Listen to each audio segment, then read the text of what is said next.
Cheese to meet you. It's Itti. And would you listen to that? It's my actual voice this time.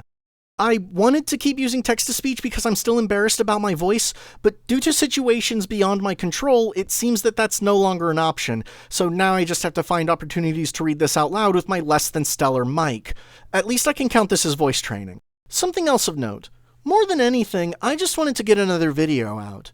I wanted to review a game I enjoyed, to, I guess, balance the harsh criticism I gave in my first video with some positivity for my second. I encountered a problem with that. See, when you're reviewing games like this, the better they are, the harder it is to actually show anything. So if I want to review something like that, I'll have to do so in an environment where I don't have to censor anything. So the game I'm reviewing instead is Captivity. So, this game is complicated. Like, weirdly complicated for what it set out to do, and there's quite frankly an absurd amount to discuss, so for my own sanity, the approach I took was to review each stage individually. Oh, and just for transparency's sake, all footage you're seeing was recorded on the game's easiest difficulty, unless specified otherwise.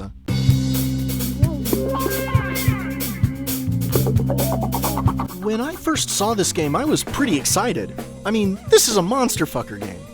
I'm always down for a good monster fucking, so I was raring to go entering the first stage. Can you imagine the look on my face when the first monsters I was playing with were ordinary humans?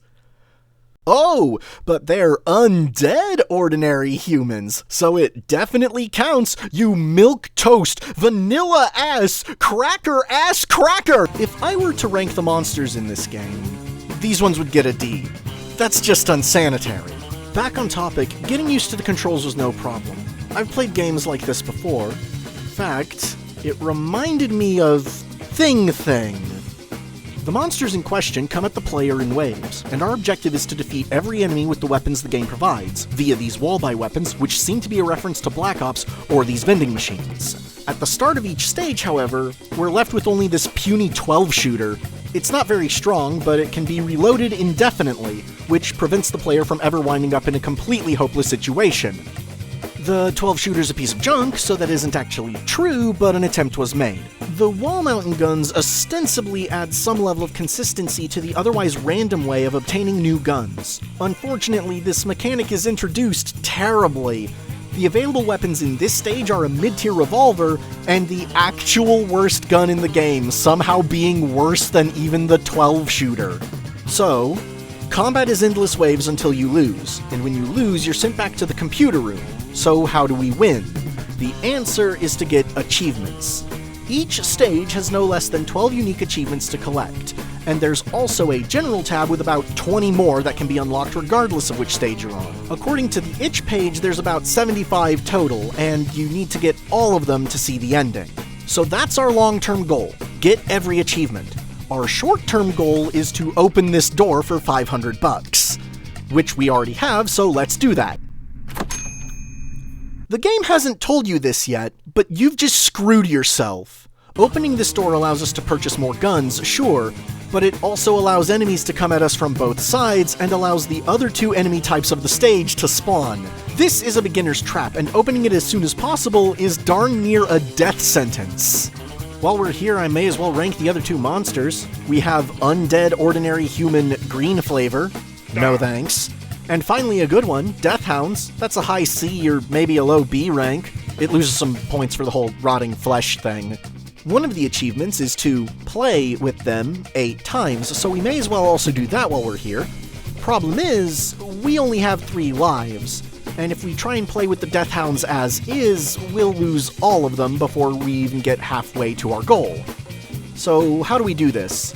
Well, this vending machine sells power-ups, including things that restore your health, things that restore your stamina, 3 ostensibly permanent upgrades that increase damage, firing speed, and accuracy, and, actually relevant to our current objective, this thing, which decreases libido, an aphrodisiac.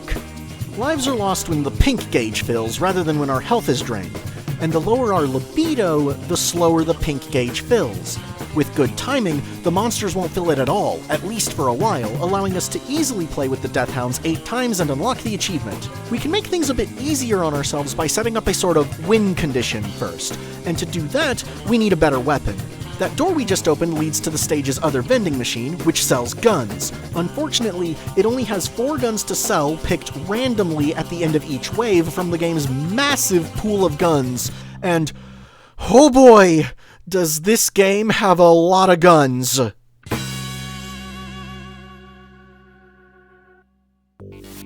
For some reason, this game about, cough cough, having a really fun time with various monsters, has a needlessly in-depth list of guns complete with actual model names and what I'm pretty sure are accurate reloading animations for each. Thankfully, the game is merciful enough to have placed them into 4 easily defined categories: handguns, shotguns, automatics, and rifles. But the game seems confused in this regard sometimes. The Q-Lock is clearly an automatic, but is classified as a handgun for some reason.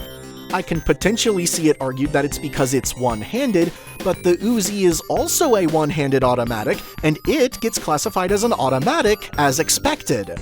Regardless, the broad categorizations were particularly good for me, whose tiny mouse brain couldn't be bothered to memorize the game's 20-plus guns. So I just wound up memorizing like 2 or 3 shotguns, the Q-Lock, and otherwise just stuck to automatics. And there's a very good reason I chose automatics. Games with a wide variety of guns tend to have trouble balancing their automatics. Halo tried to balance its automatics by giving them ludicrous recoil, which forced players to look into the sky unless they used their automatics like a handgun. Thing, or at least Thing 3 and 4, tried to balance its automatics by making them inaccurate as shit. The only way to get any use out of these was to get as close to your enemy as possible before firing, but if I wanted a gun that was effectively a melee weapon with ammo, I'd equip a shotgun and my KD ratio would improve for it. Ideally, you want to balance your game's automatics by making them actually be one of the more accurate weapons, but making them fairly weak to make up for their high rate of fire and large clip size. Perfect for taking out large groups of small, weak enemies, situations where stronger guns are either too slow to be effective or too powerful to want to waste. Captivity balanced its automatics by not balancing them. This is one of those realistic gun games, after all, and realistically speaking, a bullet is a bullet, so the more of those you send out per second, the better, even against enemies who are supposed to counter that strategy. Logically, the next step would be for me to use rifles, as they are also full auto, but with higher caliber bullets. Unfortunately, rifles are too expensive to purchase, too expensive to restock, and reload much slower than any other weapon. As such, basic automatics are the obvious correct choice for any given scenario. Technically, the sawed-off, or this semi-automatic shotgun, whose name I can't remember but could easily rewind my own footage to check, but in order to prove a point I'm not gonna, so instead you remember it, have better shots fired per enemy killed ratios, but they both reload slower and require the player to be more accurate and or closer to the enemies to use them effectively. Though shotguns absolutely have their place, situations in which deciding to use them is a great choice, but using an automatic is always a good choice. So the win condition for every stage is basically the same. Get an automatic. Some are stronger than others, but any automatic is good. However, if the stage doesn't have one readily available, you just need to pray that the vending machine has one and that you can afford the one it decides to have.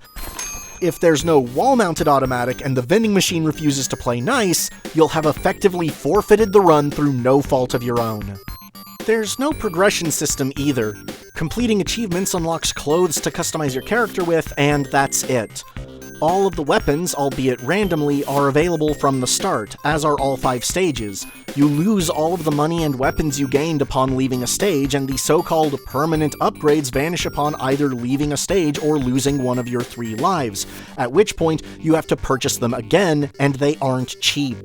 The only thing stopping you from rushing into Stage 5 from the get-go is your own skill level at the game and knowledge of the game's weapons. Speaking of which, during my initial playthrough, I only briefly hopped into the cave, then skipped to Stage 3. See, I quickly realized the cave was full of monsters that I really liked, and decided to save it for last in order to end the game on a guaranteed high note. So I'm similarly going to skip it for now, here.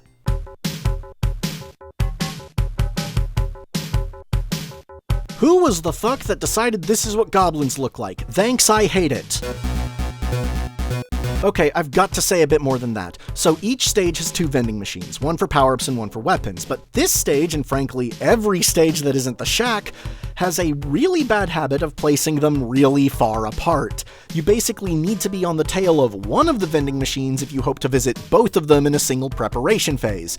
At least there's a wall-mounted automatic here, which is nice. Getting all of the achievements for this level was an absolute nightmare, so as I said before, all of my footage is recorded on the easiest difficulty, but during my initial playthrough, I had actually started on normal mode, and only lowered the difficulty when I got to this stage because I didn't like its monsters, to be honest, and I just wanted it to be over. The worst achievement in this stage, and arguably the whole game, by far, was to get through 15 waves of this stage in a row without getting hit by a single bear trap. These things are set down at random times, placed in semi-random locations, and ignore the invincibility frames from your dodge roll. It doesn't take a lot of waves before the screen is literally filled with enemies which demand your attention and usually require a lot of dodging. 15 waves is not a small investment either. Imagine getting to wave 14, then tripping into one while trying to reach the power-up machine. Couldn't be me. To top it off, the enemies, none of which I liked, have free reign to grab you regardless of your health if you fall into one. All this together made for one of the worst experiences I've ever had playing a video game.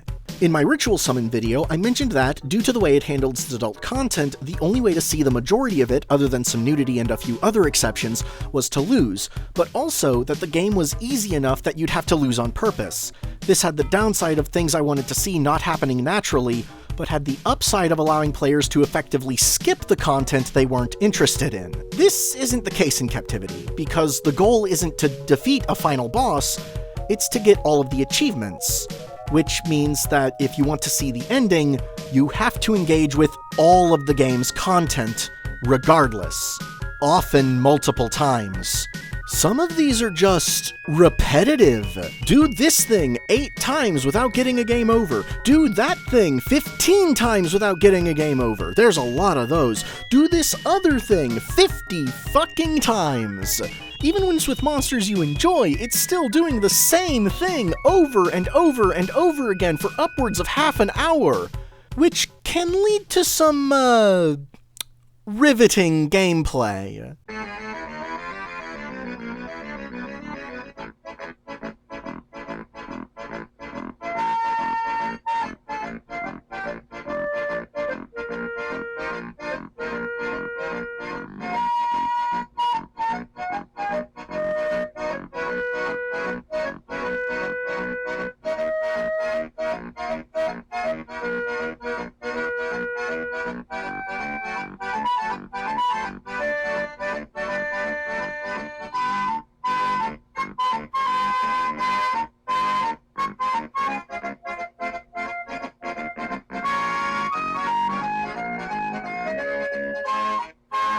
As you might expect, the most egregious one of those is that dodge 50 bullets achievement I mentioned. Technically, that's for the next stage and not this one, but I'll be talking about that stage anyway in a couple of seconds, so I figured I may as well get that out of the way now while it's relevant. The reason it's so bad is because for whatever reason, dodging 50 bullets from a single squoid isn't enough, and it'll only take if you dodge 1 bullet from 50 different squoids.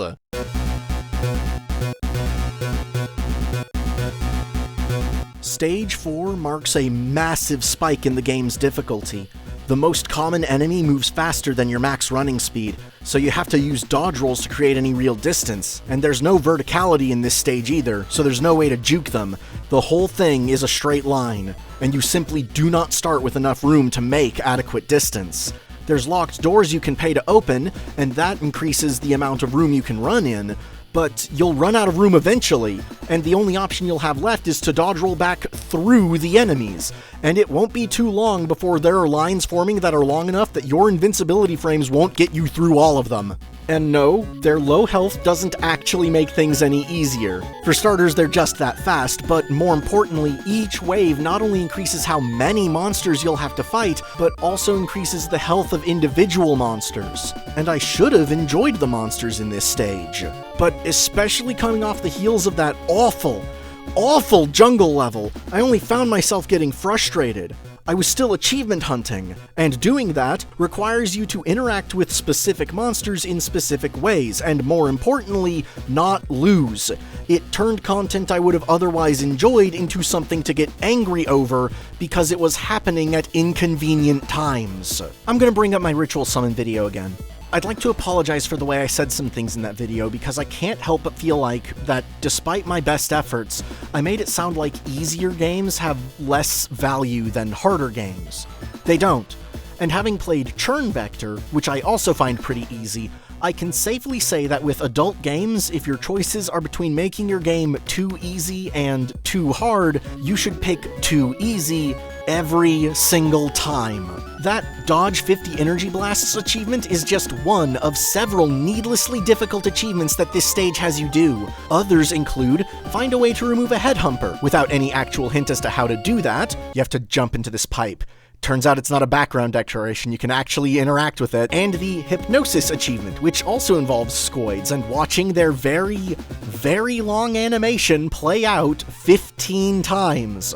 But I've already talked about that, so going into more detail now would just be repeating myself. You may have noticed that the very last achievement on this stage's list reads, Find the Incinerator.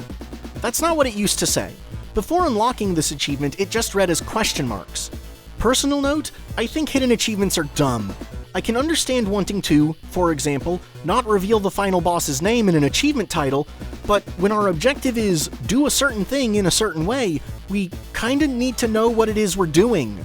At the very least, this one's easy, able to be unlocked simply through paying to open all the doors, something you want to do anyway so you can create more distance between you and your foes. Oh, that's untagged snuff. That's untagged snuff in my hentai game. Hey, that's super not cool! Can we, get a content warning? Failing to tag the specific way goblins look is one thing. This is a monster fucker game, and you can't exactly prepare for people like me, who like some monsters but not others. But nowhere on the game's itch page does it mention that this kind of content is anywhere in the game. I signed up for monsters, and as soon as I was blasting the heads off walking corpses, I was prepared for some amounts of blood. But I was not prepared for this! When it comes to erotic games, there is an unspoken agreement between the player and the developer that the player consents upon downloading and playing it. By doing so, we, as players, have implicitly said that we are okay with seeing adult content. Adult content, however, covers a wide variety of things. Nudity and sex are expected, but when it comes to more extreme kinks, you need content warnings. That's why I put content warnings at the beginning of this video, because some viewers may find this content disturbing, and viewer discretion is advised. In fact, none of the game's more extreme content is tagged properly. Insectophilia all the way through, feral, all stuff I'm perfectly okay with, but there are content warnings for none of it. I want to make it clear that I'm not judging the people who are okay with this kind of thing. The problem isn't that it's snuff, the problem is that it's untagged. And I personally don't think this screenshot of a particularly gruesome scene from Stage 5, which I somehow missed on my multiple visits to the page, really counts. As clear as an indicator as this is that people like me should stay far, far away from this game, it's still showing us that kind of content without warning us first. It needs to be a written content warning. This was an absolute mood killer for me, and I could have stopped playing there. Honestly, I probably should have. But for some reason I just kept going, and found myself in the final stage.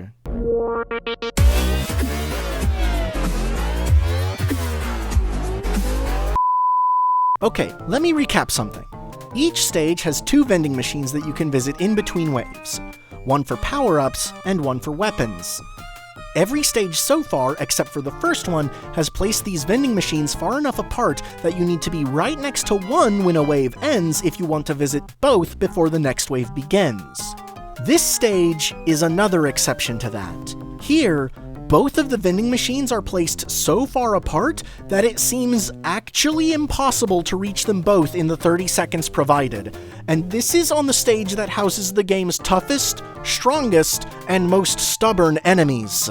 Hi, post-recording Itti here. It turns out it is possible, it's just really precise. There's not zero margin for error, as shown by the fact that I screwed up early on, wasting time by climbing a ledge, and still made it with 2 seconds to spare, but it is absurdly precise, so I think my frustrations are still valid. Hi, post-recording Itti here. Turns out it is impossible, or at least seems to be, but only from one direction. In order to get from the item machine to the gun machine, you have to climb one ledge. But to get from the gun machine to the item machine, you have to climb 4 ledges. Maybe if my jumping was absolutely perfect, I could have made it with 1 second to spare, but I'm kinda sick of going back in to get more footage. If you're low on both health and ammo, you must choose which of the two you find more important to refill at the end of any given wave.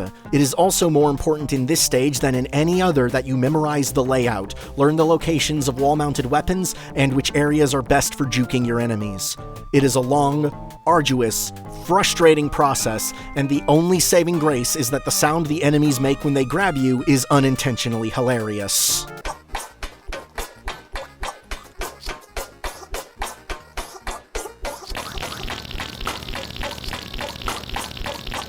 Frustration should be worth it, of course. After all, this is the last stage we need to do before I can head back to the cave and have a grand time getting my by giant flies. We just need to gather every achievement here. Unfortunately, to quote a certain champion of games, this appears to be no way, no how, impossible.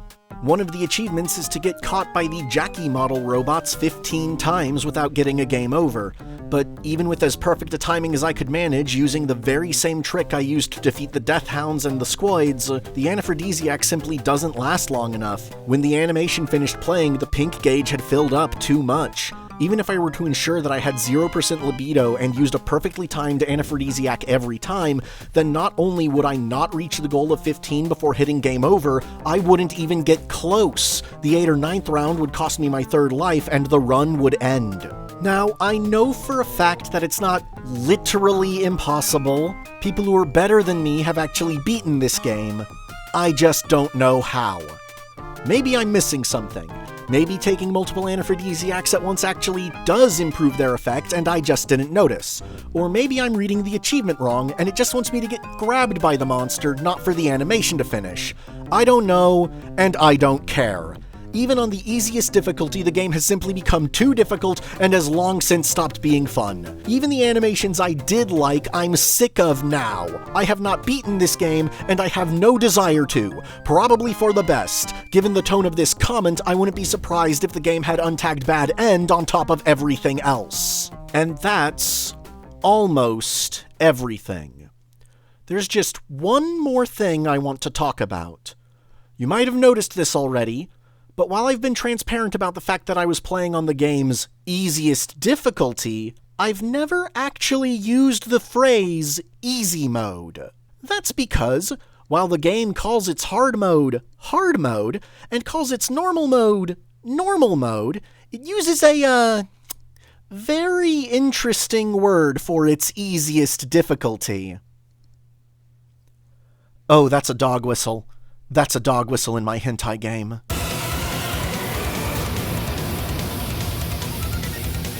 Okay, you're right, maybe I'm overreacting, or reading too much into this. After all, speedrunners say casual all the time, and whenever they say it, they just mean not speedrunning. And surely, not speedrunning isn't a dog whistle, but who else uses it? Because whenever I've heard someone who isn't a speedrunner say it, it's always an insult for some suspicious reason. In any other Souls game, people would be ashamed to show footage with such bad gameplay, but he uses footage of him just running through Shrine of Amana without fighting any enemy and without even trying to avoid getting hit to artificially make it look spammier and unfair. To me, it really seems like Mahler did not try to do an objective review of Dark Souls 2, but that he was just blaming the game for his clear lack of skill. An objective review of an area should be based on actually trying to beat it, and not on playing in the worst way possible and then complaining how unfair it is that this game was not designed for casuals that just want to run through areas without engaging with them at all. I hate Mahler as much as the next reasonable person, but if a person's skill at a video game is bad enough that I think we should call their critique into question, I'm not gonna hide it behind layers of doublespeak. I'm just gonna say it. When this person, who I'm keeping anonymous, this video is weird, when this person says casual, they just mean shitty. When they say Mahler's a casual player, they're actually saying Mahler's a shitty player. You don't have to pretend that's not what you're doing, you can just say that he's shit at the game, and it'd be less insulting. Not to Mahler, he deserves to be insulted, but to people like me, who know where the use of casual as an insult originates from. People who use casual this way, unironically, have a suspiciously large overlap with people who unironically think that gamers are the most oppressed class, and people who have some choice words about the Thousand Year Door remake. Since difficulty selections were first introduced, playing on easy mode was seen as something deserving of mockery. It got so bad that people began avoiding playing on easy mode even if doing so made the game worse for them for fear of mockery. Developers took notice of this and began avoiding the word easy like the plague. Some developers started calling their easiest difficulties normal mode, others kept their normal modes normal but used literally any other word, such as beginner, for their easy modes, which wasn't helping matters because it implies you're supposed to grow out of it. Others still ignored the plague and were proud to call their easy mode what it was, consequences be damned. And in the deepest pits of video game hell, developers were finding new ways to turn easy mode into a badge of dishonor, adding the selection for the sole purpose of insulting their own audience. Easy mode was an option you had, it just wasn't something you would do in polite company. Two particularly egregious examples stand out to me. I Want to Be the Guy, which puts your male character in a pretty pink bow for the crime of selecting easy mode, so we can add sexism and possibly even transphobia on top of the inherent ableism that comes with insulting people for playing easy mode, and Mega Man Zero Collection, whose easy scenario is an interconnected weaving web of middle fingers all pointed in the player's direction. Inti creates reaction to players daring to say they wanted an option to make the game easier was to create a mode that gutted out everything that made the game fun. You heard me use the word ableism in reference to insulting players for playing on easy mode. That is because, ultimately, difficulty selections are an accessibility feature. I'm old. I'm not as good at action games as I used to be.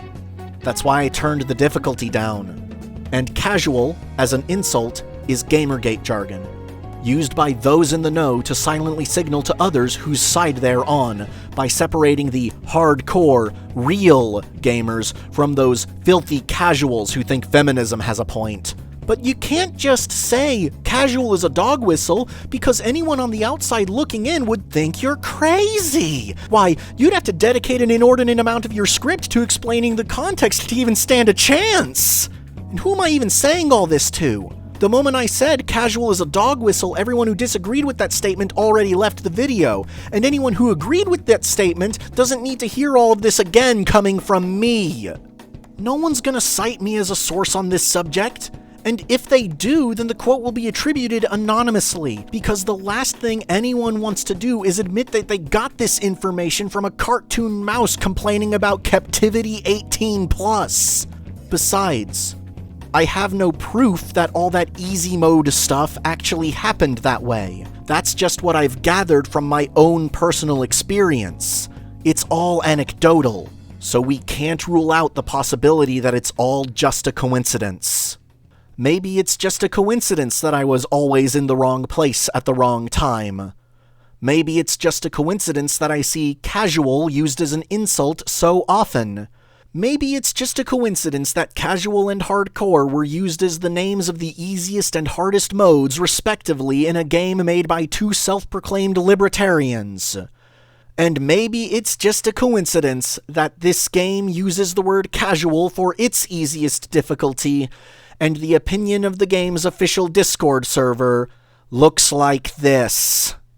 Maybe it's all just a coincidence. But it sure doesn't fucking feel like it.